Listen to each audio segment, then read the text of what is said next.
भविष्य ऐकण्यापूर्वी एक गोष्ट लक्षात येते बरं का, की सध्या तुमच्या आयुष्यात काहीतरी बदलत आहे, पण ते बाहेरून फारसं दिसत नाही. आणि दिसायला सगळं नेहमीसारखंच आहे. तुम्ही रोज आयुष्य तुमचं चांगलं सांभाळत आहात. घर, काम, जबाबदाऱ्या सगळं व्यवस्थित चालू आहे. तुम्ही लोकांशी बोलता, हसता. सगळ्यांना असं वाटतं, की तुम्ही सगळं तुमचं ठीक चालू आहे. पण मनाच्या आत मात्र एक वेगळीच गोष्ट चालू आहे. काही शब्द मनाला तुमच्या लागून राहतात आणि आधी राहिलेले आहेत. एखाद्याने सहज बोललेली गोष्टही तुम्ही पुन्हा पुन्हा आठवत आहात आणि कधी कधी स्वतःलाच शांतपणे विचारतात, की मी सगळ्यांसाठी इतकं केलं करतो, पण खरंच मला समजून घेणारे किती आहेत? ही भावना तुम्ही उघडपणे बोलत नाहीत, कारण तुमचा स्वभावच तसा आहे.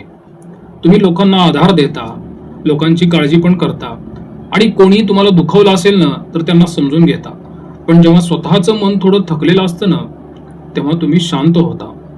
कोणाला त्रास नको म्हणून तुम्ही स्वतःच्याच भावना आतच ठेवता. आणि म्हणून काय होतं, की सध्या तुमच्या मनामध्ये एक शांत पण खोल बदल सुरू आहे. पूर्वीसारखं सगळ्यांसाठी धावून जाण्यापेक्षा आता तुम्ही लोकांना थोडं अंतर ठेवून पाहायला लागलेलं आहात. आणि कोण खरं तुमच्यासाठी उभं राहतं आणि कोण फक्त गरज असेल तेव्हाच येतं, हे तुम्ही शांतपणे ओळखायला लागलेला आहात. आणि हा बदल तुमच्या आयुष्यातील पुढच्या टप्प्याची सुरुवातच असू शकतो. सध्या ग्रहस्थिती कशी आहे? कर्क राशीसाठी काही महत्वाचे ग्रह सक्रिय झालेले आहेत. मीन राशीत शनी आणि शुक्र आहेत. हा भाग तुमच्यासाठी भाग्य आणि विचारांच्या दिशेशी संबंधित आहे. याचा अर्थ असा होतो, की तुम्ही आता आयुष्याकडे थोड्या वेगळ्या नजरेने पाहायला लागलेला आहात. आणि पूर्वी काही गोष्टी सहज स्वीकारल्या जात होत्या, आता तुम्ही त्या समजून घेत आहात. त्याच वेळेस काय झालेलं आहे, कुंभ राशीमध्ये मंगळ, राहू, बुध, रवी सक्रिय झालेले आहेत. आणि हा भाग तुमच्यासाठी परिवर्तन आणि आर्थिक निर्णयाशी संबंधित आहे. म्हणूनच सध्या काही गोष्टी अचानक बदलताना दिसू शकतात. कधी एखादी परिस्थिती बदलते, कधी एखादा निर्णय घेण्याची वेळ येते. आणि या सगळ्यात एक गोष्ट जी आहे ती स्पष्ट आहे, की तुमची परिस्थिती अजून पूर्ण बदललेली नाहीये, पण आयुष्याची दिशा जी आहे ती हळूहळू बदलायला लागलेली आहे. मित्रांनो, 11 मार्च रोजी गुरु मार्गी झालेला आहे आणि याचा परिणाम जो आहे तो कर्क राशीवर फार सखोल होत आहे. जर आपण नोकरी करत असाल ना, तर सध्या तुमच्या कामाच्या ठिकाणी एक वेगळी परिस्थिती तयार होताना दिसू शकते. काम थांबलेलं नाहीये. उलट काही लोकांना असं वाटत असेल ना, की काम आधीपेक्षा जास्त वाढलेलं आहे. जबाबदाऱ्या पण वाढतच आहेत. आणि कधी अचानक एखादा नवीन प्रोजेक्ट तुमच्यावर येतो. कधी तुमचे वरिष्ठ म्हणतात ना, की हे काम तूच नीट करू शकतोस. म्हणून काय झालेलं आहे, की सध्या महत्वाची कामं जी आहेत, महत्वाच्या जबाबदाऱ्या त्या तुमच्याकडे येत आहेत. पण त्याच वेळी एक गोष्ट जाणवते बरं का, की मेहनत वाढत आहे, पण त्याच प्रमाणात फायदा अजून दिसत नाही. कधी ऑफिसमध्ये अशी परिस्थिती दिसू शकते, की काही काही लोक जे असतात ना, ते फक्त दाखवण्यासाठी कामात व्यस्त असतात. पण प्रत्यक्षात तुमच्या आजूबाजूची लोक काम मात्र तुमच्याकडूनच करून घेतात. आणि तसं घेतलंही जातं. तुम्ही स्वभावानेच भोळे आहात ना. कधी एखादं काम तुम्ही पूर्ण करता, पण मीटिंगमध्ये त्याचं क्रेडिट जे आहे ते नेहमी दुसऱ्याला मिळत राहतं. आणि कधी वरिष्ठ तुमच्यावर विश्वास ठेवतात, पण अधिकार मात्र पूर्ण तुम्हाला दिलेले नसतात. म्हणून कधी कधी मनात एकच प्रश्न येतो, की मी इतकी मेहनत करतोय, पण याचा परिणाम खरंच मिळणार आहे का? याच्यामध्ये थोडी प्रॅक्टिकली तुम्ही सावधगिरी ठेवा. काही गोष्टी लक्षात ठेवा बरं का, की ऑफिसमध्ये तुम्ही अननेसेसरी वाद टाळा. तुमचं काम व्यवस्थित त्याचं डॉक्युमेंटेशन करून ठेवा. वरिष्ठांशी संवाद स्पष्ट ठेवा. दुसऱ्यांच्या चुका ज्या असतात ना, त्या स्वतःवर घेऊ नका आणि नवीन स्किल्स शिकण्यावरती भर द्या. कारण की शनीचा काळ एक गोष्ट करतो, की तो व्यक्तीला जास्त सक्षम बनवत असतो आणि नंतरच मग त्याचे परिणाम तुम्हाला मिळत असतात. आणि जे लोक व्यवसाय करत आहेत ना, तर लक्षात घ्या, व्यवसाय करणाऱ्यांसाठी सध्या परिस्थिती थोडी वेगळी असू शकते. कारण की गुरुचं गोचर अजूनही 12व्या भावातून आहे. फार थोड्या प्रमाणात काम येईल, ग्राहक येतील तुमच्याकडे आणि तुम्हाला नफा जो आहे तो इतका स्थिर वाटणार नाहीये. कधी तुम्हाला पेमेंट उशिरा मिळेल आणि कधी अचानक खर्च वाढेल. कॅश फ्लो कमी आहे, पण जास्त आउट गोईंगच आहे. कधी नवीन काम मिळेल, पण त्यात मार्जिन कमी असेल. कधी एखादा ग्राहक जो असतो ना, तो अचानक तुमचं काम थांबवतो. आणि कधी मग बिझनेसमध्ये असाही विचार येतो, की मी इतका प्रयत्न करूनही मला वाढ का दिसत नाहीये. आणि यामागे मग खरं कारण सध्याची ग्रहस्थिती आहे. कसं आहे, की शनीचा प्रभाव व्यवसायात एक गोष्ट घडवतो, की तो आधी व्यवसायाची रचना बदलायला लावतो. म्हणजे कसं असतं की जुन्या पद्धतीने चालणाऱ्या ज्या गोष्टी असतात ना, त्या हळूहळू बदलायला लागतात. मग व्यवसायामध्ये तुम्ही एक प्रॅक्टिकली थोड्याशा काही प्रिकॉशन्स म्हणजे सावधगिरी ठेवल्या पाहिजेत. अशा आहेत की मोठी तुम्ही आर्थिक रिस्क जी आहे ती घेऊ नका. उधारीवर कामं जी आहेत ना ती कमी ठेवा, खर्चावर नियंत्रण ठेवा आणि जुने तुमचे क्लायंट्स असतील ते टिकवण्यावर लक्ष द्या आणि पार्टनरशिपमध्ये मात्र निर्णय काळजीपूर्वक घ्या. कारण की शनीचा काळ उशिरा नफा देतो, पण जर तुम्ही संयम ठेवला ना तर तो तुम्हाला काय करेल, अजूनही दीर्घकाळ देणारा नफा तुम्हाला मिळवून देईल. म्हणून काय आहे की सध्या कर्क राशीला जो काळ चालू आहे ना तो थोडा कठीण वाटू शकतो, कारण की मार्गी झालेला आहे गुरु. पण हा काळ तुमचं काही नुकसान करण्यासाठी नाहीये, नक्कीच तुम्हाला पुढची दिशा तो दाखवेल व्यवसायात. हा काळ नक्कीच कसा असतं की तुमची क्षमता तपासण्यासाठी आहे. तुमचा जो व्यवसायाचा पाया आहे तो मजबूत करण्यासाठी आहे. तुम्हाला अजून 4 नवीन गोष्टी व्यवसायात कळतील. आणि शनीचा एक नियम आहे, तुम्ही आधी प्रत्येक वेळी सांगतो, उशिरा देतो पण दीर्घकाळ टिकणारा देत असतो. पैसा किंवा आर्थिक स्थितीचा जर विचार केला ना तर पैशाच्या बाबतीत सध्या परिस्थिती थोडी बदलत असल्याची तुम्हाला जाणीव येईल बरं का. पण अचानक खर्च वाढत आहेत आणि कधी कधी काय होतं, मग एखादी आर्थिक जबाबदारी येते पण तुमच्याकडे कॅपिटल पण कमी पडू शकतं. मग कधी एखादं काम मिळतं पण त्यातून लगेच काही तुम्हाला फायदा अजिबात दिसत नाही.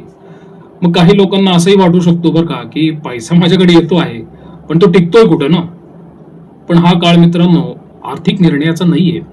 हा काळ घाईत मोठे निर्णय घेण्याचा पण नाहीये.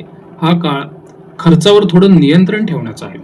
कारण की कसं आहे की ग्रहस्थिती हळूहळू स्थिरता देणारी आहे सध्याची. नातेसंबंधाच्या बाबतीत जर विचार केला ना तर तुमच्या आयुष्यात भावनिक पण वास्तविक बदल जाणवू शकतील. कसं आहे की पूर्वी तुम्ही प्रत्येक नातं मनापासून जपण्याचा प्रयत्न करत होता.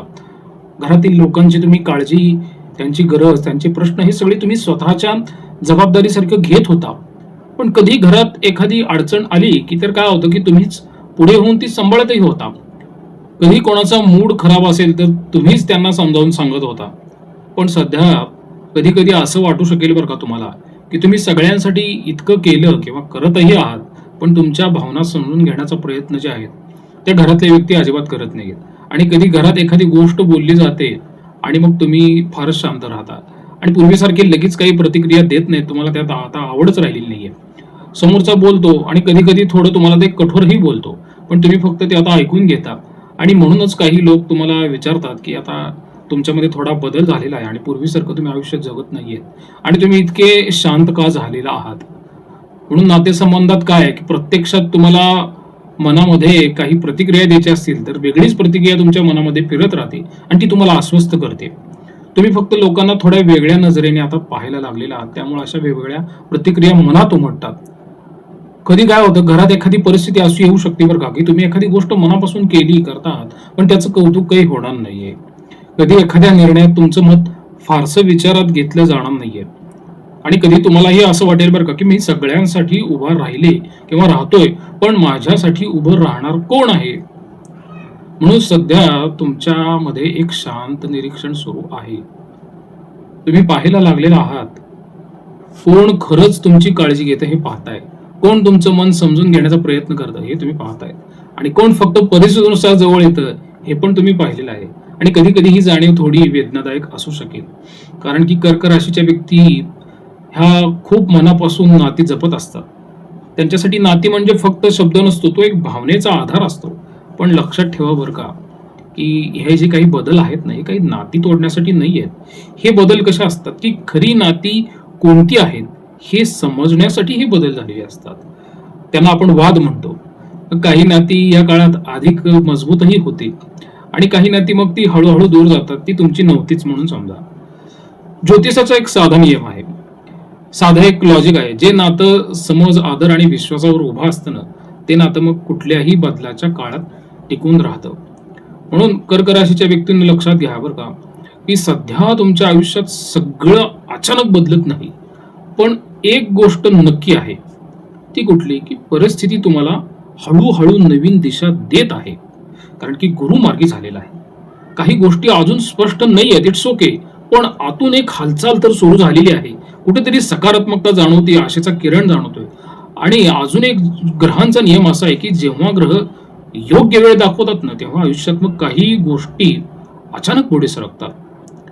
कधी कधी आयुष्य वेगाने बदलत नाहीये, ते आधी कसं शांतपणे तुम्हाला मजबूत करत असतं हे तुम्ही आता मागील 2 वर्ष शिकलेलेच आहात. काही अनुभव तुम्हाला मिळत राहतात आयुष्यात. काही लोकांची खरी तुम्हाला आयुष्य ओळख करून देतं आणि काही तुम्हाला लोकांकडून अपेक्षा कमी करायला भाग पाडतं. आणि जेव्हा योग्य वेळ येते ना, तेव्हा काही व्यक्ती आयुष्यामधल्या त्या तुम्हाला एक वेगळ्याच ठिकाणी नेऊन उभा करतात ना, तिथं तुम्ही जास्त स्पष्ट, जास्त मजबूत आणि जास्त शांत असता. म्हणून सध्या जे काही चालू आहे ना, ते काही असं थांबलेला काळ नाहीये. तो एक तयारीचा काळ आहे. कारण की कर्क राशीवर चंद्राचा प्रभाव जास्त असतो आणि जेव्हा चंद्र मनाला शिकवतो तेव्हा आधी तुमची भावना सखोल होत असते, पण त्यातून एक तुम्हाला नवीन स्थिरता मिळते. कर्क राशीसाठी जर काही उपाय तुम्हाला करायचे असतील तर सोमवारी चंद्रासाठी तुम्ही उपाय करा. सोमवारी सकाळी शिवलिंगावरती तुम्ही पाणी आणि दूध अर्पण करा. यामुळे मनातील अस्थिरता कमी होते. पांढऱ्या रंगाचा वापर वाढवा. पांढरे कपडे, पांढरी वस्तू किंवा चांदी जवळ ठेवणे यांनी चंद्राची ऊर्जा संतुलित होते. आणि पाण्याशी संबंध ठेवा. कधी नदी, तलाव किंवा समुद्राजवळ थोडा वेळ तुम्ही घालवू शकता किंवा रोज शांतपणे काही मिनिटे तुम्ही पाण्याकडे पाहत बसा. यामुळे तुमचा भावनिक ताण कमी होईल. आईचा आदर करा. कर्क राशीसाठी आईचा आशीर्वाद खूप महत्वाचा नसतो. किंवा मग गोमातेसाठी तुम्ही सेवा करा. ज्यांचे मातोश्री नसतील त्यांनी गोमातेची सेवा करू शकता. आणि लक्षात ठेवा, आयुष्य काही तुम्हाला आता थांबवणार नाहीये, ते फक्त योग्य दिशेने वळवत आहे.